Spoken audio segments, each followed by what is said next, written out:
तो दोस्तों, क्या आप ब्लाउज बनाते हैं और ब्लाउज की फिटिंग अच्छी नहीं आती है? आप मान लीजिए ब्लाउज नापते हैं और बनाते हैं किसी का, तो ब्लाउज आपके पास फिर अल्ट्रेशन के लिए सही करने के लिए आ जाता है और फिटिंग नहीं आती है ब्लाउज की, आपसे ब्लाउज बनते ही नहीं हैं। तो आज मैं आपको लगभग 5 तरीके बताऊंगा, ऐसे परफेक्ट तरीके जो आप अगर फॉलो करेंगे ब्लाउज बनाने में, चाहे वो कैसा भी ब्लाउज हो, अस्तर वाला हो, सादा हो या फिर कोई सा भी हो, तो किसी का भी आप ब्लाउज बनाएंगे उसकी फिटिंग एकदम बहुत ही बढ़िया आएगी, ऐसे समझ लीजिए। तो चलिए दोस्तों, वीडियो को शुरू करते हैं। वीडियो को अभी से लाइक कर दीजिए और चैनल पे पहली बार आएँ सब्सक्राइब कर बेल आइकन को ज़रूर प्रेस कर लें। इस वीडियो को देखने के बाद आपके समझ में आ जाएगा कि कैसे आपको ब्लाउज बनाना है।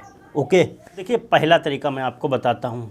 ब्लाउज बनाने से पहले आपको किन चीज़ों का ध्यान रखना है।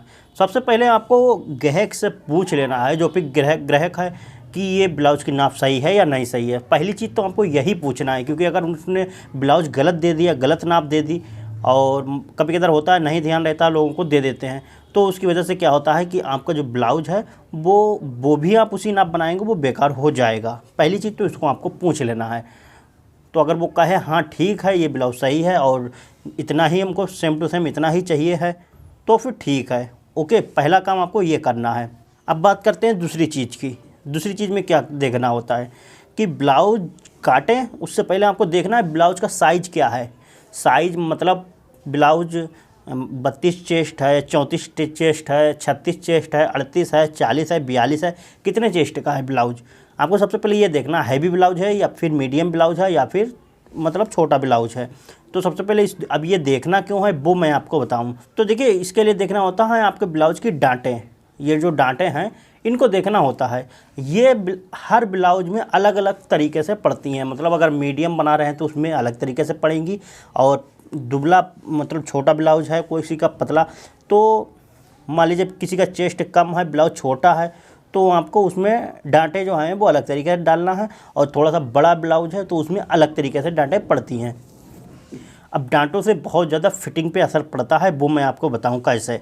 अगर मान लीजिए ये जो डांटें हैं किसी की आप पतले ब्लाउज में डाल रहे हैं, ओके, और आपने ये डांटें जो हैं सामने की ये गहरी डाल दी हैं और ब्लाउज पतला है बिल्कुल, और गहरी डांटें डाल दी, तो होता क्या है, ये तो चेस्ट ठीक रहेगा, ये तो आपको फिटिंग सही आएगी यहाँ पर ये चीज़, लेकिन यहाँ पर फुलाव रहेगा, फिटिंग नहीं आएगी वो। अब यही चीज़ आपने डांटें जो हैं वो गहरी नहीं डाली हैं, तो जो है बिल्कुल सही आएगा, फिट आएगा। अब सवाल ये है कि हमको डालना कितनी होती हैं। अब देखिए, किसी के मान लीजिए ये वाली जो डांट है पतले में कितनी डालना होती है। देखिए किसी के मान लीजिए ये, वैसे तो ये मतलब पूरा ब्लाउज बना के मैं आपको दिखाऊं तब आपको पता चलेगा, लेकिन फिर भी मोटा मोटा सा बता देते हैं। किसी के मान लीजिए आधा इंच 1 इंच की डांट डाल रहे हैं, उसको डबल जब आप इस तरीके से करेंगे तो वो आधा इंच की आ जाएगी, तो उसके बाद डाल लें। तो वो वही ब्लाउज जो किसी का पतला है तो आपको आधा इंच की नहीं डालना है, उससे 1 सूत कम डालना है। और यहाँ तक जब कम डालेंगे तो ये चीज़ हर जगह आपको थोड़ी सी पतली पतली डांट, तो चारों डांटें आपको कम डालना है। ये वाली तो सेम टू सेम पड़ती है, सब में एक जैसी ही पड़ेगी। ये 3 डांटें जो होती हैं वो हल्की गहरी के हिसाब से पड़ती हैं। अब देखिए, मान लीजिए किसी का ब्लाउज बड़ा है, ओके, और डांटें आपने हल्की डाल दी, आपको पता ही नहीं है, तो क्या होगा, यहाँ पर फुलाव कम बनेगा, यहाँ पर फुलाव कम बनेगा, तो वो फिटिंग नहीं आएगी जो आना चाहिए ब्लाउज में। अब उसमें होगा क्या वो मैं आपको बताऊं। जैसे कि यहाँ पर मान लीजिए हल्की डांटें पड़ी हैं तो यहाँ पर का हिस्सा तो खींचेगा खूब, लेकिन यहाँ पर क्योंकि आप ऐसे ही जोड़ते हैं ना इसको, ये राउंड में तो जुड़ता नहीं है, ये सीधा सीधा ऐसा करके जुड़ता है, तो यहाँ पर तो वो खींचेगा हिस्सा, लेकिन यहाँ पर का हिस्सा वो नम करेगा हल्का सा इस तरीके से। तो ये छोटी छोटी चीज़ें हैं, इनको ध्यान रखना होता है बस। तो डांटों से बहुत ज़्यादा असर पड़ता है। मीडियम है तो मीडियम आपको डालना होती है। और एक चीज़ मैं आपको बता दूं, जैसे कि किसी के मान लीजिए बड़ा ब्लाउज है तो आपको दूर दूर थोड़ी सी डांटें डालना होती हैं, थोड़ी सी दूर दूर, ओके, और गहरी, तो फिर अच्छे से मतलब। तो ये मैटर समझ में आ गया आपको किस तरीके से आपको डालना है। अब बात करते हैं तीसरी चीज़ की। ब्लाउज जब आप जोड़ें, बिल्कुल ही ब्लाउज जोड़ते समय आपको किसी का ब्लाउज है, मान लीजिए किसी ने अपनी नाप दी है ब्लाउज की, सूती कॉटन का ब्लाउज है उसकी नाप दी, साड़ी पर का है उसकी नहीं दी, कॉटन की दी, तो उसके जो नाप लें आप, इंची टेप डालें, यहाँ पर खींच के यहाँ पर आपको रखना है, क्योंकि कॉटन का ब्लाउज का कपड़ा है वो बढ़ जाता है, और आप बना रहे हैं साड़ी पर का तो वो फिक्स रहेगा।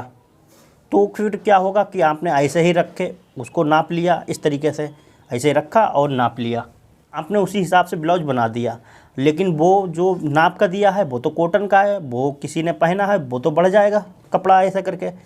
अगर आपने जो सिल के दिया है साड़ी पर का वो बढ़ेगा नहीं, तो वो ब्लाउज हो जाएगा टाइट।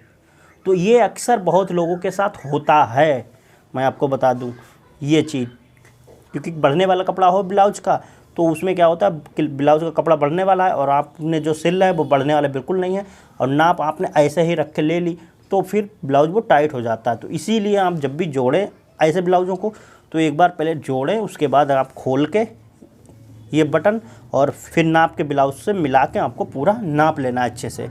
अगर कम ज़्यादा हो तो उसको अच्छे से दोबारा से जोड़ें, इसका ध्यान रखना है। तो जुड़ाई करते समय इन चीज़ों का ध्यान रखना होता है। तो इसमें होता क्या है, अगर मान लीजिए आपने टाइट सिल दिया तो वो दोबारा नहीं आएगा सिलवाने आपके पास। तो यही चीज़ें छोटी छोटी होती हैं, इनमें फिटिंग में ध्यान रखना होती है, क्योंकि ब्लाउज की जो फिटिंग में होती है सबसे मेन चीज़ होती है जुड़ाई। अगर आपकी एक सूट टाइट हो गया तो, क्योंकि ये फिटिंग में होता है, तो अगर थोड़ा सा भी टाइट हो गया तो जो पहनेगा उसको यही लगेगा कि अरे ब्लाउज टाइट लग रहा है, हमको टाइट हो रहा है, और लूज हो गया ज़रा सा तो फिर वो लूज लगेगा। तो ये चीज़ होती है। तो ब्लाउज में क्या होता है कि आपको बिल्कुल परफेक्ट रखना होता है, जितना भी नाप दी है उसी हिसाब से बिल्कुल परफेक्ट होना चाहिए। यानी कि एक बार आपने नाप लिया उसके बाद खोल के बटन आपको इस तरीके से पूरा भी आपको ऐसे करके नाप लेना है। पूरा मतलब पूरा ब्लाउज दूसरे ब्लाउज को रख के आपको पूरा ऐसा करके नाप लेना है।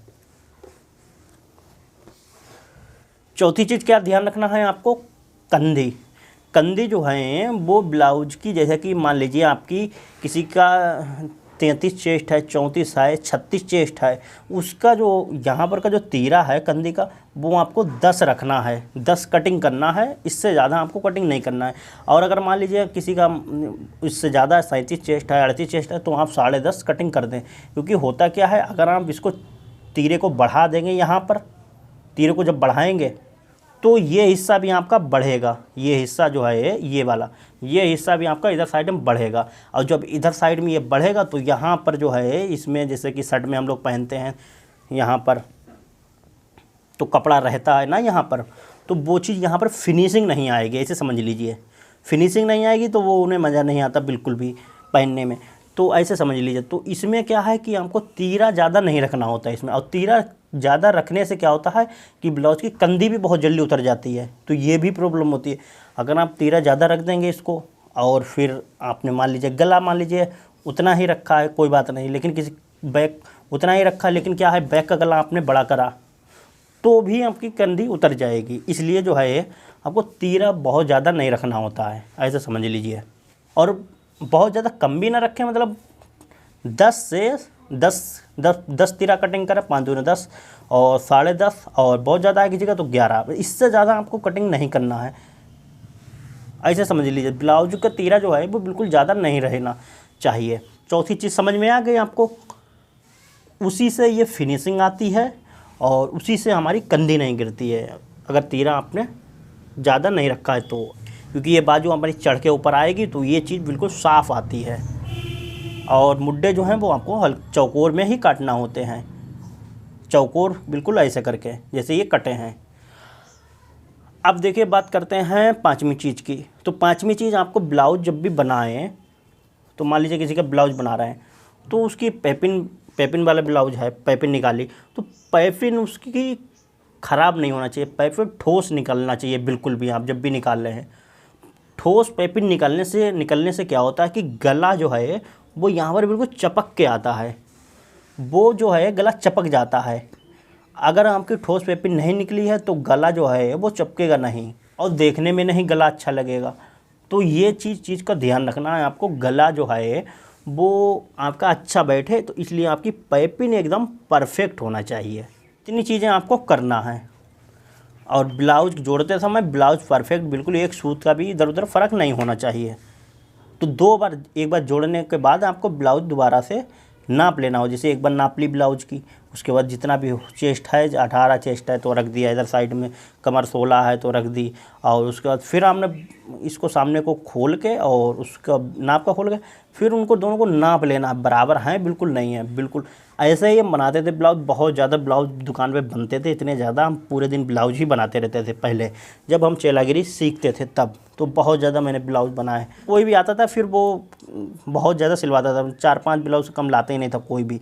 वो सबसे ज़्यादा हमारी दुकान मतलब जहाँ हम सीखते थे मास्टर वहीं दुकान पे ब्लाउज बनते थे, ऐसा समझ लीजिए। तो क्योंकि यही चीज़ें, और सबको वो ब्लाउज देते नहीं थे मास्टर बनाने को, जो ब्लाउज बनाता था सिर्फ उसी को देते थे, हर किसी को नहीं देते थे। क्योंकि दूसरा कोई बनाता था तो उसमें फिटिंग ही नहीं आती थी, वो फिर आ जाता था वापस, क्योंकि वो नाप जो है उसमें गड़बड़ी कर देते, थोड़ा सा टाइट हो गया तो प्रॉब्लम, थोड़ा सा लूज़ हो गया तो प्रॉब्लम। तो इसलिए परफेक्ट नाप रखना ज़रूरी होता है। तो उम्मीद करता हूँ आपके समझ में आ गई होगी ये सब चीज़ें। और बाकी अगर हमसे कुछ पूछना हो तो कमेंट ज़रूर करें। और ये वीडियो दोस्तों अच्छा लगा हो वीडियो को लाइक शेयर कमेंट ज़रूर करें। और चैनल पे पहली बार आए तो सब्सक्राइब कर बेल आइकन ऑल पे ज़रूर क्लिक कर लें। मिलते हैं नए वीडियो के साथ। और रही बात बटन और हुक की, तो वो अपनी पसंद है, उससे कोई मतलब नहीं होता है। तो दोस्तों फिर मिलते हैं एक नए वीडियो के साथ, तब तक के लिए नमस्कार।